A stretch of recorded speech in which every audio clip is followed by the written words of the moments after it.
Episode 17 की शुरुआत में हम देखते हैं कि वो अपनी मीटिंग के सिलसिले में एक बिजनेस पार्टनर से मिलने के लिए जाने वाला था, लेकिन गोकू तो जिंगजिंग का साथ हमेशा अच्छा लगता था, इसलिए वो उसे भी अपने साथ लेकर जाती है। और उसी मीटिंग में भाई भी पहुंचा हुआ था। और जब बिजनेस पार्टनर को पता चलती है कि जिंगजिंग गो की बॉडीगार्ड है, तो वो जिंगजिंग को अपने ग्लास फिल करने के लिए बोलती है, लेकिन ये बात गो को अच्छा नहीं लगती। उसे ऐसा लगती है कि ये उसकी इंसल्ट है, इसलिए गो जिंगजिंग को अच्छी तरह से इंट्रोड्यूस कराती है कि जिंगजिंग मेरी गर्लफ्रेंड है। और जैसे ही जिंगजिंग और बाई यहाँ से चली जाती है, तो आगे से बिजनेस पार्टनर उन्हें बोलती है कि तुम्हें ऐसी बात के लिए कभी भी बिजनेस पार्टनर को नाराज नहीं करना चाहिए था। लेकिन गो को तो ये बात बिल्कुल भी अच्छा नहीं लगती। और दूसरी तरह बेबी जिंगजिंग को रियलाइज कराती है कि तुम गो के लिए सही पार्टनर नहीं हो, गो को कोई मेरी जैसी लड़की चाहिए। और यहाँ पर जिंगजिंग तो उसे और कुछ भी बोल ही नहीं पाता।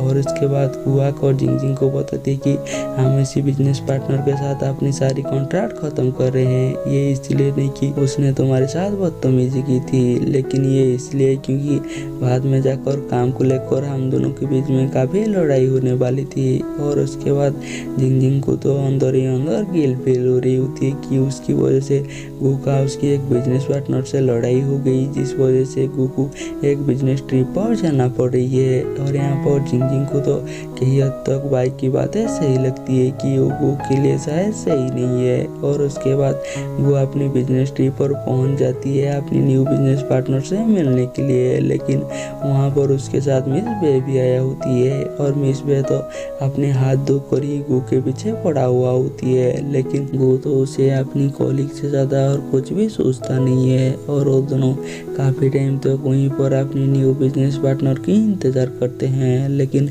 उन्हें इतना इंतज़ार कराने के बाद भी उनकी न्यू बिजनेस पार्टनर उनसे मिलता तक नहीं है। और दूसरी तरह आज जिंगजिंग तो ऑफिस में काफ़ी परेशान होती है, इसलिए वो आज दादाजी से मिलने के लिए जाती है और उन्हें आगे से बोलती है कि मैं गो को उसकी बिजनेस पर उसकी मदद करना चाहती हूँ, इसलिए आप बिजनेस को लेकर मुझे कुछ टिप दो ताकि मैं गो की कुछ मदद कर सकूँ। तो आगे से दादाजी बोलते कि मैंने सुना कि तुम डिजाइन में काफ़ी अच्छा हो, क्या तुम गो के लिए खुद को बदलना चाहते हो? लेकिन मैं चाहती हूँ कि तुम गो के लिए ऑनेस्टी रहो और तुम वो काम कभी भी मत करो जो काम करने में तुम्हें बिल्कुल भी अच्छा नहीं लगता। और गो को कभी भी एक बिजनेस पार्टनर नहीं चाहिए, उसे एक पार्टनर चाहिए जो उसके साथ ऑनेस्ट रह सके। और यहाँ पर जिंगजिंग को तो दादाजी के बात कहीं ना कहीं तक सही लगती है। और यहाँ पर दादाजी भी तो जिंगजिंग के साथ तो बहुत ज़्यादा स्वीट हो गए होते हैं। और दूसरी तरह साउतो भी वो बिल्कुल कुक की तरह हम्बल और केयरिंग होती है। उसकी वजह से आईमी को चोट लगी थी, इसलिए वो आईमी की बहुत ही अच्छे से ध्यान रखती है। कभी उसके लिए खाना बनाती है तो कभी उसकी फोन का चार्ज करने लगती है। और जैसे ही साउतो देखती है कि आईमी लंगड़ाते हुए चल रही होती है, तो उसे डांटने लगती है कि तुम ऐसा चल क्यों रही हो, ऐसे भी तुम्हें चोट लगी है और भी ज़्यादा लग जाएगा। इसलिए उसे गोदी में उठाकर ले जाकर खुद ही बेड में सुला देती है। और वो जैसे ही जाने वाला होती है तो तभी आईमी उसे रोक देती है और उसे बोलती है कि अगर तुम अभी चली जाओगी और रात में मुझे कुछ हो गया तो मैं क्या करूँगा, इसलिए तुम यहीं पर रुक जाओ और मेरे ध्यान रखो।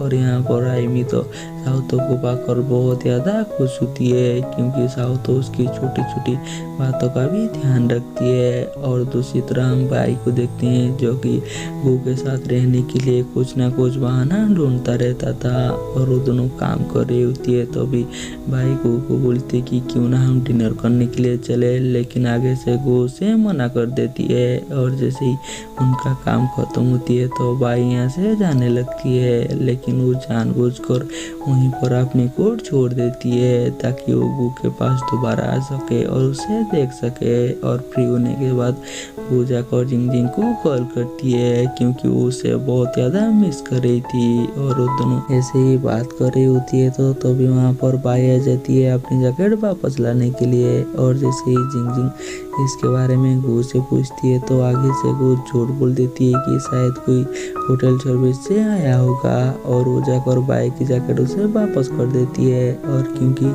गो तो वहाँ पर था नहीं, इसलिए जिंगजिंग और साओ तो एक साथ ऑफिस जा रही होती है। तभी जिंगजिंग देखती है कि एक आदमी एक फॉरेनर की फोन चुरा कर यहाँ से भाग रही है। जो बात है कि जिंगजिंग को तो बिल्कुल भी अच्छा नहीं लगता, इसलिए वो जाकर उसी आदमी को बहुत ही अच्छी तरह से सबक सिखाती है और उसकी पिटाई लगाती है, और उसे फ़ोन वापस ले जाकर उसी फॉरेनर को दे देती है। और उसी फॉरेनर को तो अपनी फ़ोन मिल गया था, लेकिन वो जिंगजिंग की स्किल से उसके ऊपर इम्प्रेस हो गई थी और उसे बताई थी कि मुझे मार्शल आर्ट से बहुत ज़्यादा इंटरेस्ट है, और उससे पूछती कि तुमने इसका ट्रेनिंग कहाँ से ली। तो आगे से जिंगजिंग बताए थे कि मेरे पापा का एक मार्शल आर्ट क्लब है और मैं उन्हीं से ही ट्रेनिंग लिया हूँ। आगे से वो फॉरेनर अपना इंट्रोडक्शन उनसे करती है कि मेरी नाम विलम है और मुझे चाइनीज़ मार्शल आर्ट के ऊपर काफ़ी इंटरेस्ट है और मैं ज़रूर तुम्हारी क्लब को आऊँगा। तभी विलम देखती है कि लड़ाई करने के टाइम पर जिनसी को चोट लग गई थी, इसलिए वो जिनसी की चोट देखने लगती है। लेकिन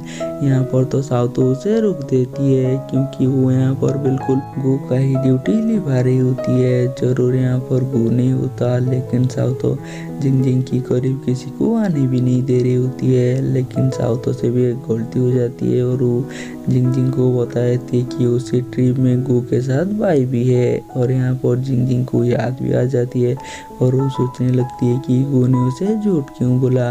और दूसरी तरफ भाई तो गो की करीब आने की कोई भी मौका नहीं छोड़ रही होती है, और वो जैसे ही गो को खाना सर्व करती है तो तभी उसके बाद साओ तो कॉल करती है और उसे बताती है कि जिंगजिंग को चोट लग गई है और आप जिस इंसान से मिलने के लिए गए हैं वही इंसान इस सिटी में है, और वहाँ पर तो उनका और कोई भी काम नहीं था। इसलिए वो भाई को बोलती है कि हमें यहाँ से जाना होगा, और वो तो टाइम से पहले ही जिंगजिंग के पास जाकर उसे सरप्राइज कर देती है। और जिंगजिंग गो को देखकर तो बहुत ज़्यादा खुश हो जाती है, और उसके बाद गो जिंगजिंग के लिए नूडल बना रही होती है। तो तभी जिंगजिंग गो को पूछती है कि तुम उसी बिजनेस ट्रिप पर किसके साथ गई थी, और आगे से गो से और कुछ भी छुपाता नहीं है और सारी बातें बताई थी कि उसी बिजनेस ट्रिप के साथ मेरे साथ मिस बाई भी थी, लेकिन मैंने उसे बुलाया नहीं था, वो खुद ही आ गया था। और अगली सुबह गो तो बहुत ज़्यादा नर्वस होती है, क्योंकि एक फॉरेनर जिसे वो अपनी बिजनेस पार्टनर बनाना चाहता था वो आज उनकी ऑफिस पर आ रही है, और गो की टीम भी पूरी तरह से रेडी होती है कैसे भी कर उसे मनाने उनके साथ काम कराने के लिए। और यहीं पर हमारी एपिसोड ख़त्म हो जाती है और हम मिलेंगे जल्दी नेक्स्ट एपिसोड में।